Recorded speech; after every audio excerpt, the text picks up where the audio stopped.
Hi! In front of me is VIVO Y200 and today I would like to show you how you can set up face unlock.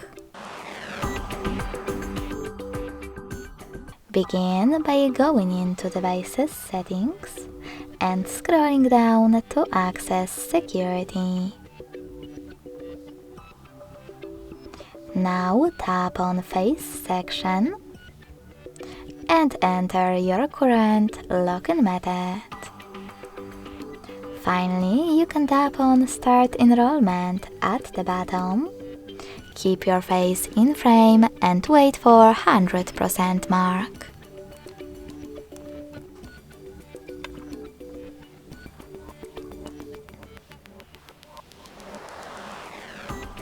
Now tap on OK at the bottom and manage all of those options however you want to.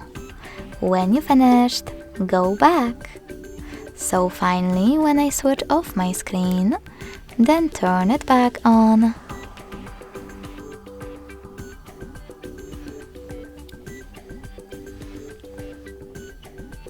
Icons that face unlock is working properly.